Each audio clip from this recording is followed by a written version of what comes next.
Research shows a teacher is 4.7% more likely to call the exact same work good enough if they think a white child wrote it.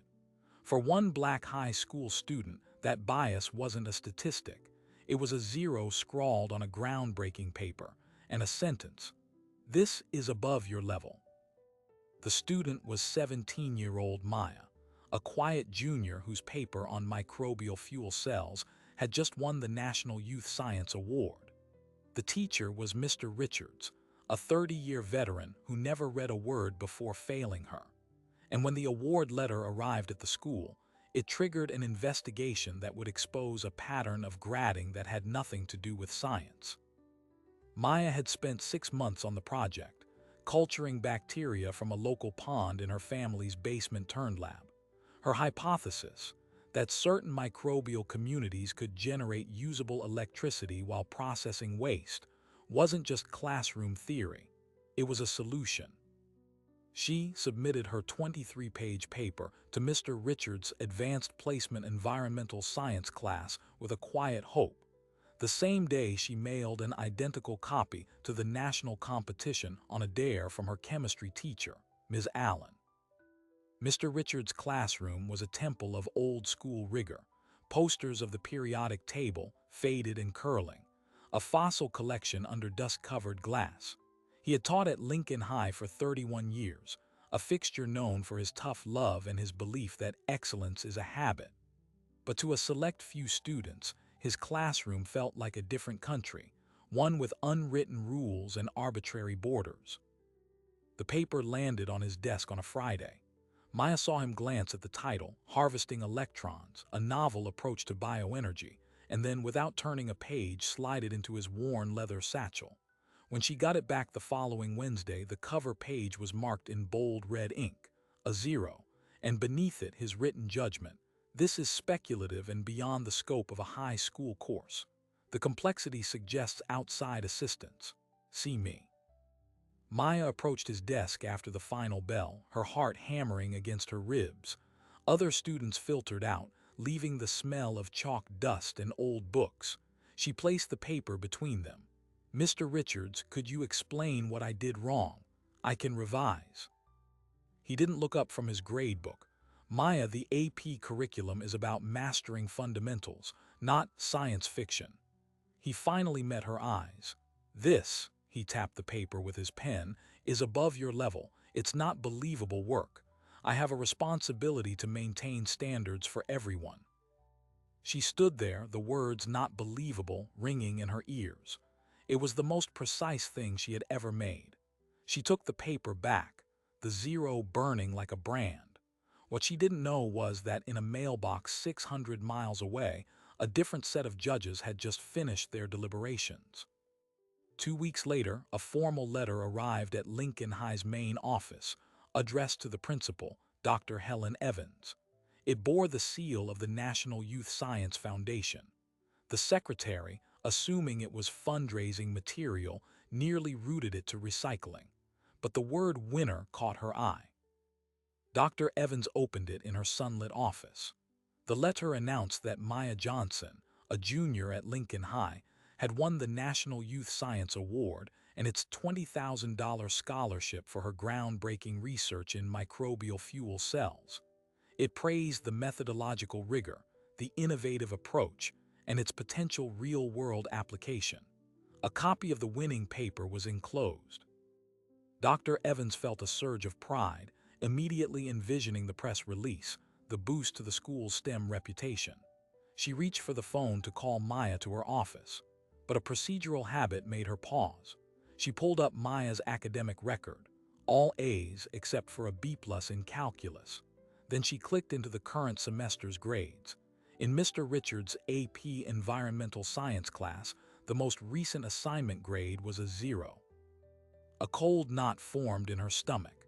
She compared the title on the award letter to the assignment title in the grading system. They were identical. She called Mr. Richards to her office, the award letter placed squarely between them. "Greg explained this to me," she said, her voice dangerously calm. Mr. Richards read the letter, his face hardening. "Helen, this is a misunderstanding. The paper she submitted to me was clearly not her own work. The sophistication, it's a red flag. The competition must have been fooled, or she had substantial help we don't know about. They have a panel of PhDs who vet for plagiarism and external assistance, Greg. They called her for a 2-hour oral defense. She passed. Dr. Evans leaned forward. Did you read her paper? I assessed its merit based on the outline and introduction. It was inappropriate for the assignment. So that's a no. The meeting ended in a tense silence. Dr. Evans had no choice. A national award contradicted a failing grade on the same work. She informed the district superintendent, and by the end of the day, a quiet but formal investigation into Mr. Richards' grading practices was initiated. But Mr. Richards was not a man who retreated. He convened a meeting with several department heads, framing it as an attack on academic integrity.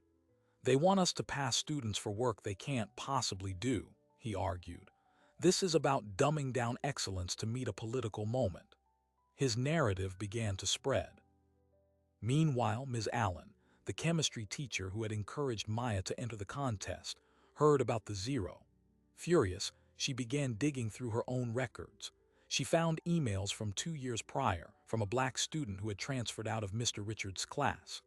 The student had complained then about a failing grade on a complex water quality analysis, a project that had later won a regional science fair. Ms. Allen had dismissed it at the time as a student conflict. Now it looked like a pattern. She went to Dr. Evans with the old email. The investigation, which had started as a single incident review, suddenly had precedent. The school board was notified, and that's when the first parent, a data analyst named David Carter, whose son had also clashed with Mr. Richards, filed a formal records request. He wanted every grade Mr. Richards had given in the last 5 years, broken down by student demographic. The district's legal counsel advised against releasing the data, citing privacy, but the mere request leaked to the local online community forum. The story was no longer about one grade. It was about every grade. And as the sun set on Lincoln High that Friday, 2 worlds were solidifying. One, an administration bracing for a lawsuit and a scandal, and the other, a group of parents and a quiet 17-year-old, holding a national award in one hand and a failing paper in the other, waiting to see which document the world would choose to believe. The district's internal investigation began in a windowless conference room, with 2 administrators reviewing a random sample of Mr. Richards' graded assignments. But David Carter, the data analyst parent, was building his own case in his home office, and what he found in the public records wasn't a sample, it was a map. Carter's formal records request had been denied, but school districts are required to publish annual demographic data and aggregate pass-fail rates by course. He cross-referenced 5 years of AP environmental science rosters, which listed student names, with publicly available honor roll lists and demographic reports. He couldn't see individual grades, but he could see patterns. Like which students in the class consistently made the honor roll, yet didn't receive the school AP Scholar Award, which required a passing AP exam score, a score Mr. Richards' grade heavily influenced. The pattern was subtle but persistent. Over 5 years, Black and Latino students in Mr. Richards' class were 30% less likely to receive that AP Scholar designation compared to their white and Asian peers with similar honor roll status. It was a statistical ghost, a negative space where achievement should have been. Carter compiled his findings into a stark, 15-page report and sent it to every school board member and the local education reporter at the Chronicle *, Linda Shaw. Inside the district, the investigation hit its first wall. Mr. Richards, backed by the teachers' union representative, provided his grading rubric. It was a single page of vague categories: thesis clarity, research depth, presentation. No point breakdown. No examples of exemplary work. When asked how he distinguished an A paper from a B paper, he stated, 30 years of experience. you develop an instinct. The investigators, former principals themselves, were sympathetic to that argument, professional judgment. But then they interviewed Maya. They asked her to walk them through her research. For 45 minutes, she explained the microbial strains, the control variables, the voltage measurements she'd taken with a borrowed multimeter. One investigator, a former biology teacher, later confessed it was the most thorough high school presentation he'd ever heard. They re-interviewed Mr. Richards. Did he have specific notes on Maya's paper's flaws? He referenced overly ambitious methodology and unverifiable data. Could he point to a section? He could not. The investigators' report, when drafted, was split. One found his grading harsh but within professional discretion. The other wrote that the complete dissonance between a national award and a failing grade warrants deeper scrutiny of the grading instrument itself. While they debated, Linda Shaw's article went live. The headline was careful: "Discrepancy in award-winning student's grade prompts questions." But it quoted Carter's data analysis and mentioned the prior student complaint Ms. Allen had found. The story, shared on social media, became a local firestorm. Comment sections split into warring camps. Woke mob destroys a good teacher versus "This is why kids of color quit STEM." The school board, facing public pressure, made a fateful decision. They hired an independent third party, an educational equity firm from the state capitol, to conduct a full audit. Their mandate was not to judge one grade, but to evaluate the fairness and consistency of grading practices in the district's advanced courses. The firm's lead auditor, Dr. Anya Patel, was known for being methodical, merciless, and immune to local politics. Dr. Patel's team arrived and made two requests that sent shockwaves through the administration. First, they demanded every digital and paper record for every student assignment graded by Mr. Richards in the last 5 years. Second, they required all his email communications regarding student grades, academic ability, and parent interactions. The district's tech staff began the massive data dump, while the union lawyer argued it was a fishing expedition. For Maya, the world had become a blur of whispers in hallways and reporters calling her home. She stopped eating lunch in the cafeteria. Ms. Allen, her chemistry teacher, quietly became her shield, letting her work in the empty lab during lunch. "Don't let them shrink your world," Ms. Allen told her. "The science is real. That's the only thing that matters." But it didn't feel that way. It felt like she'd accidentally pulled a fire alarm in a sleeping building. And now everyone was running, blaming her for the noise. Mr. Richards, meanwhile, began a counter-campaign. He wrote an op-ed in the local paper framed as a veteran teacher's lament. "I will not lower the bar," the title read. It spoke of entitlement, of the erosion of standards, of being punished for expecting excellence. It made no mention of Maya or the award, only of a broader cultural shift that discouraged rigor. It was powerfully written, and it rallied a segment of the community. Parents of his former A students wrote letters of support. A stand with Mr. Richards' petition began circulating. This public battle created a schism in the school. Faculty meetings grew tense. Teachers who used detailed rubrics and blind grading felt vindicated. Others, worried about their own subjective judgments, quietly sided with Richards, fearing they were next. The principal, Dr. Evans, was caught in the middle, trying to prevent the school from tearing itself apart. Then the auditor, Dr. Patel, made a discovery. It wasn't in the grades themselves, but in the emails. Searching the archive for keywords, her team found a thread from 3 years prior. A parent of a white student had emailed Mr. Richards, concerned about their child. See on a research paper. Mr. Richards had replied, and in his response, he wrote a line that would become the investigation's turning point. He wrote, "I have reconsidered your daughter's paper in the context of her overall effort. While the analysis was lacking, I appreciate her engagement. I am raising the grade to a B." The team dug further. They found 2 more similar emails. In each case, a parent each time, a white, professionally affluent parent, had challenged a grade. In each case, after email exchange, the grade was adjusted upward. No similar correspondence or grade changes were found for Black or Latino parents who had inquired. usually more deferentially, about grading policies. Dr. Patel's team cross-referenced these findings with the grade data. The adjusted grades were outliers, bumping students from non-passing to passing, from B to A. This was no longer about vague bias or professional judgment. This was a documented pattern of differential treatment. The same rigor was not applied equally. The instinct worked differently depending on who asked and how. Dr. Patel scheduled a preliminary briefing with the school board. Her tone was neutral, her language precise. She presented the email evidence and the corresponding grade changes. She then presented Carter's demographic analysis, noting its limitations but also its alarming correlation. Finally, she showed the result of a simple experiment her team had run.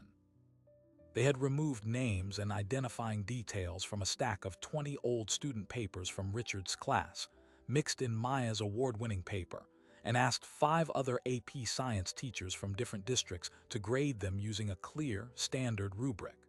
Maya's paper received 4 A's and 1 A-. The other papers received a range of grades that largely matched their original scores. One teacher wrote, "Paper number 3 is publishable undergraduate work."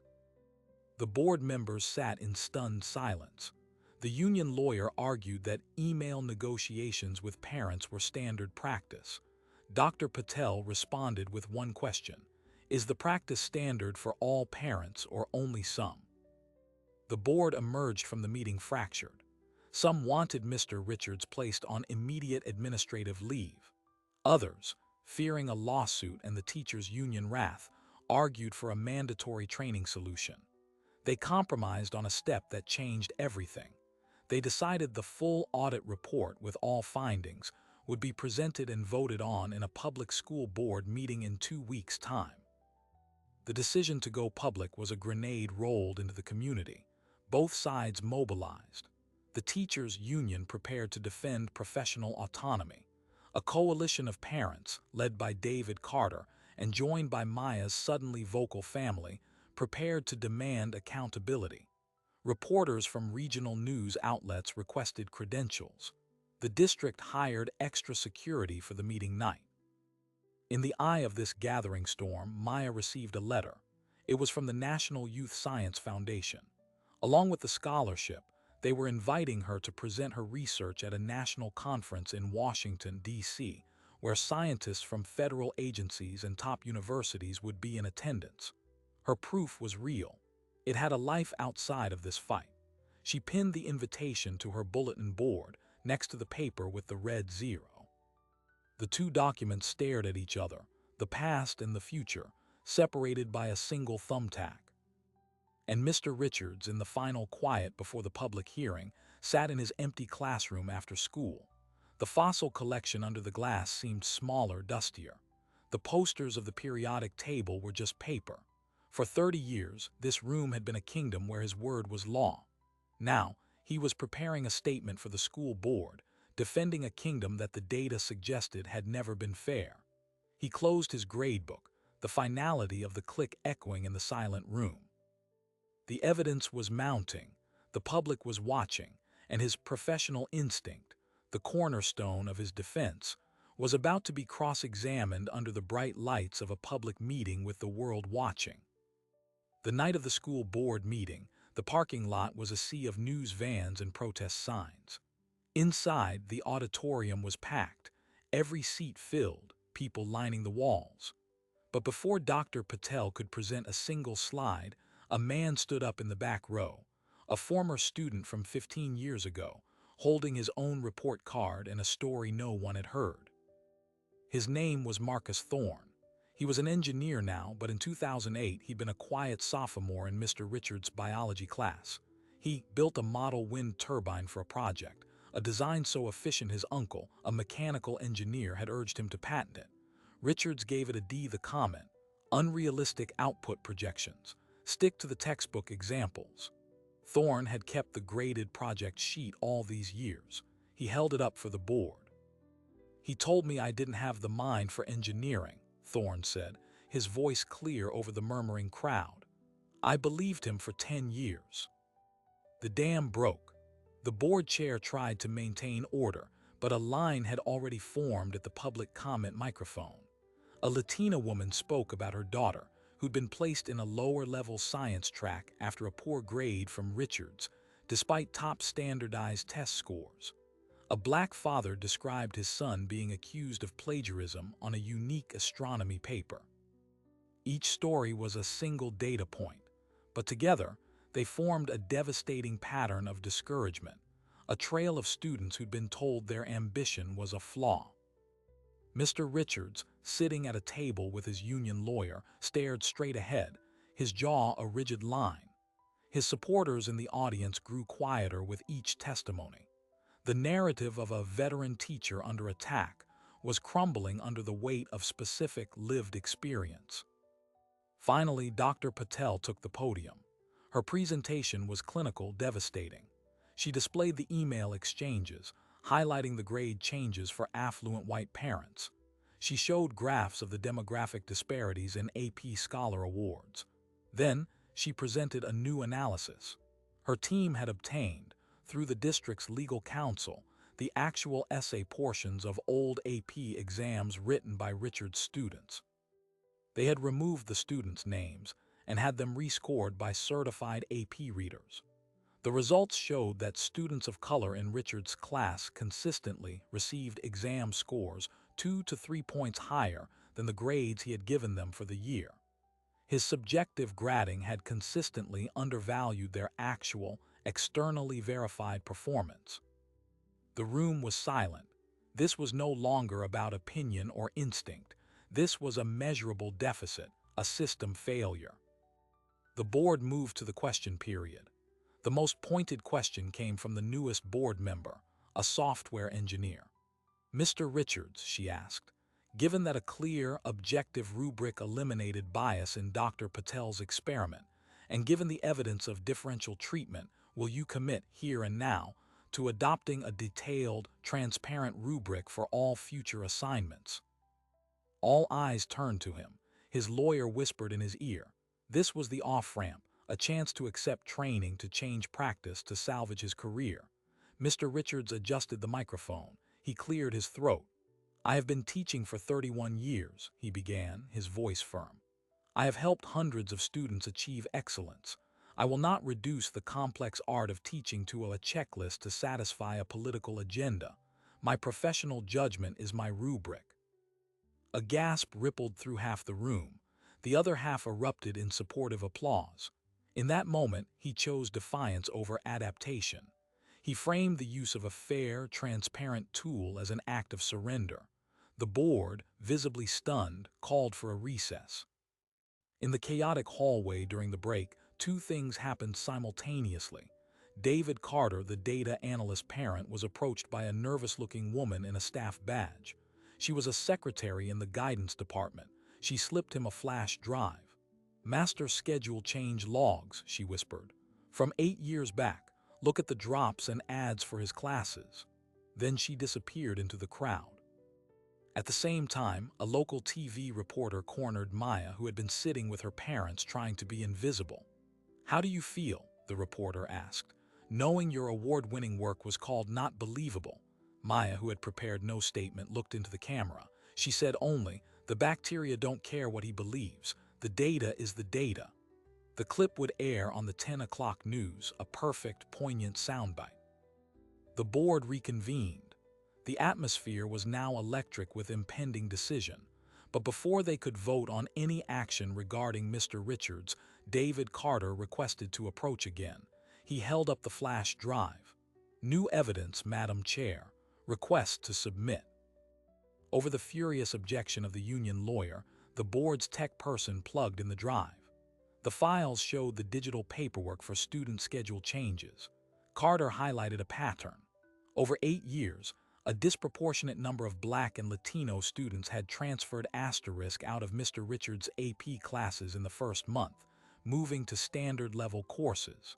The reason listed, over and over, was student request. But the timing was suspiciously consistent, always immediately after the first major graded assignment. It was a silent exodus, one that had never been tracked as a complaint, but had systematically altered the academic trajectories of dozens of students. The "wait, it gets worse" moment had arrived. This wasn't just about grades anymore.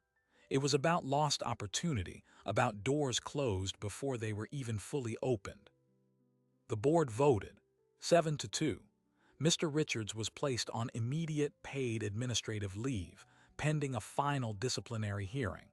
Furthermore, the board mandated that all AP and honors courses in the district must use board-approved detailed rubrics for all subjective assessments, starting the next semester.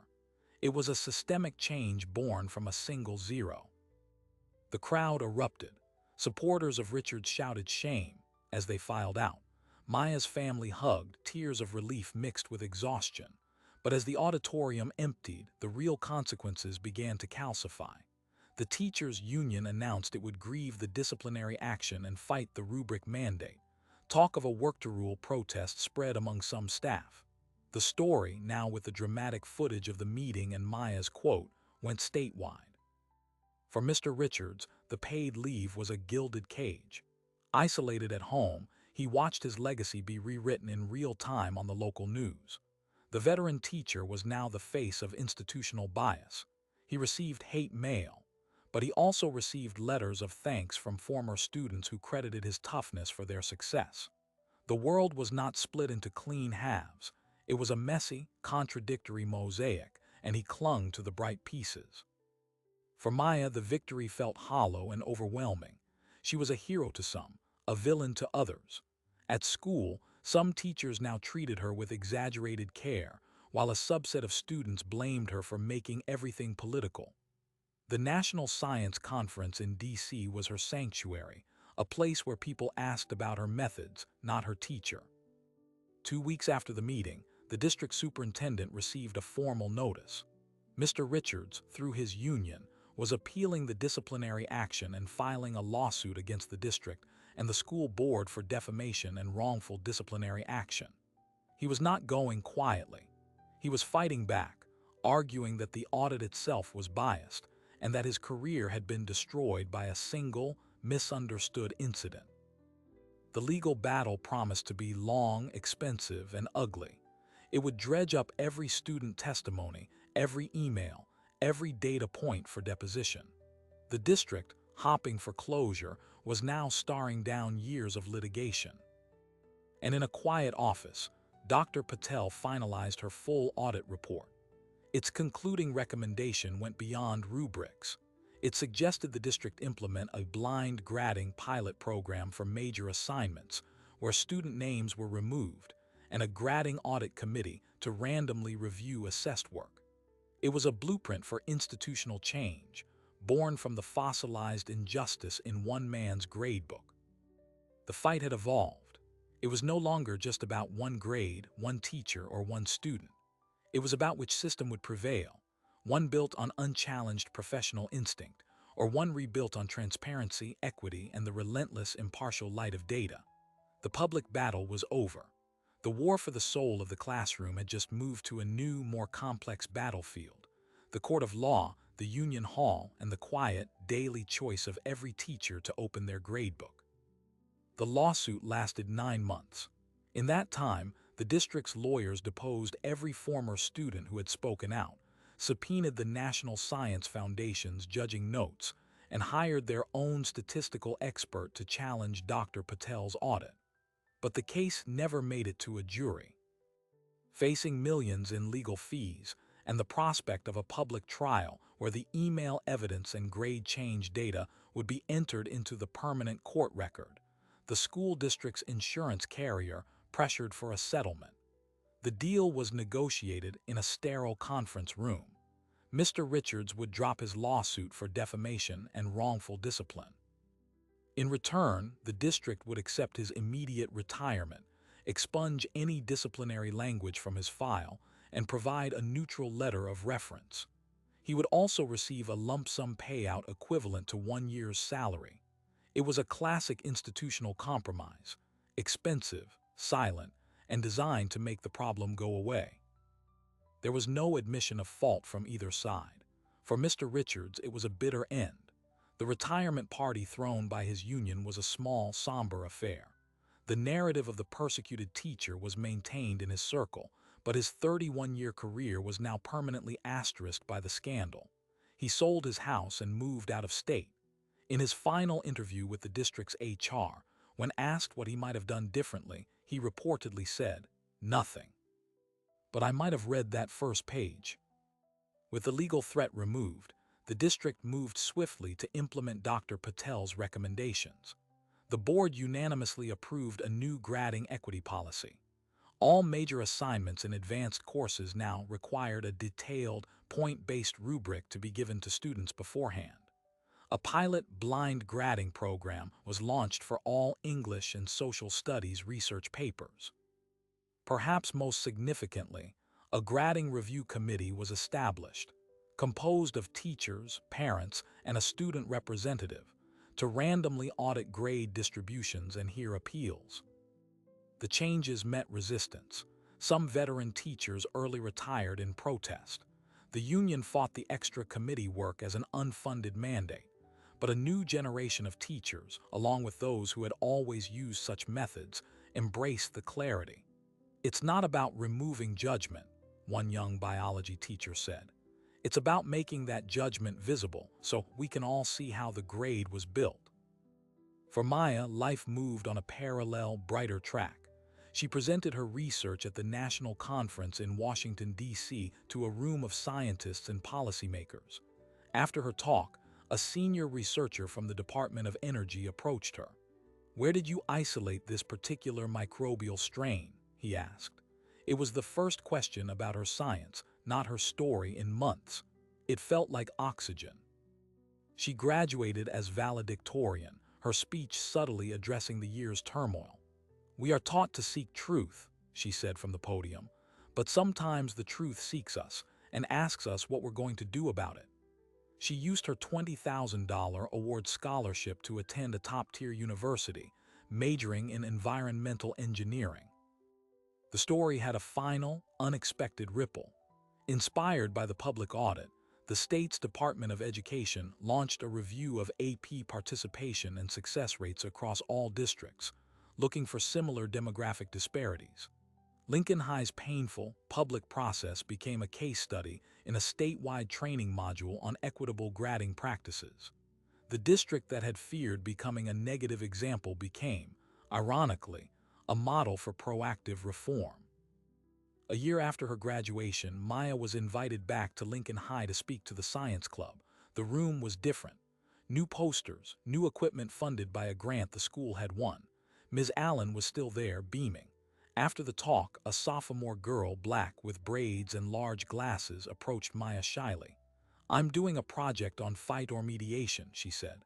"My teacher said it's too ambitious. What should I do?" Maya smiled. She recognized the fear, the self-doubt mirrored in the girl's eyes. "Do the project," Maya said, "and ask your teacher for the rubric. If they don't have one, ask them to make one with you. That's your right." The girl nodded, a new determination settling on her face. It was a small moment, but it was the point of the entire fight. Not to tear down a teacher, but to build up a system where the next Maya wouldn't need a national award to be heard. As for the original paper, the one that started it all, it found a home. Maya's research was published in the Journal of Emerging Investigators, a peer-reviewed journal for high school scientists. The citation includes her name, her school, and the date. There is no red zero on the published PDF. The data, as she said, was the data. On a sunny afternoon, Maya's mother framed two documents side by side in their living room. On the left, the original paper, the angry red zero, and "This is above your level," still visible but faded. On the right, the published journal article, its title formal and proud. Between them, the thumbtack holding up her national conference badge. A before and after, and the bridge she built between them. The system had been forced to change. A teacher's career had ended. A student had proven her worth on a national stage.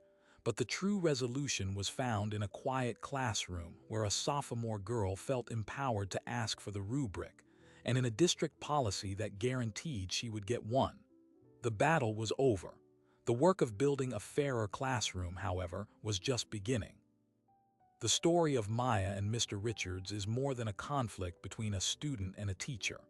It's a case study in how bias operates not through malice, but through unchecked instinct, and how a single, undeniable truth, like a national award, can force an entire system to look in the mirror. The research is clear. When teachers grade without a clear standard, their implicit perceptions influence the score. A student named Dashon becomes 4.7% less likely to be seen as at grade level than an identical student named Connor. It's a small percentage that translates into life-altering consequences: lost scholarships, changed academic tracks, and the quiet, internalized belief that maybe you don't belong in that room after all. What happened at Lincoln High shows that the opposite is also true. When you introduce a clear rubric, when you make the rules of the game visible to everyone, that bias evaporates. The solution wasn't to lower standards, but to define them clearly, so that excellence could be recognized no matter who achieved it. Maya's journey from a basement lab to a national conference proves that talent and genius are everywhere, waiting for a fair chance to be measured. The reforms enacted, the rubrics, the audit committee, the blind grading pilot, are not punishments. They are the infrastructure of fairness. They protect future teachers from their own unconscious biases as much as they protect future students from being underestimated. This story leaves us with a challenging question. How many other students in how many other classrooms have had their potential capped by a dismissive phrase, a skewed grade, or a lowered expectation that had nothing to do with their ability? And how many never get the external validation, the award, the competition win, to prove the system wrong? The fight for educational equity is often fought in grand policy debates, but it is won or lost in the quiet moments when a teacher picks up a red pen. It's won by the courage of students and parents who demand to see the rubric, and by the willingness of institutions to replace "this is above your level" with "show me how you got there." If you found this exploration of justice in the classroom compelling, make sure to subscribe. We dive deep into the stories where a single moment exposes a larger truth, and where ordinary people confront extraordinary systems.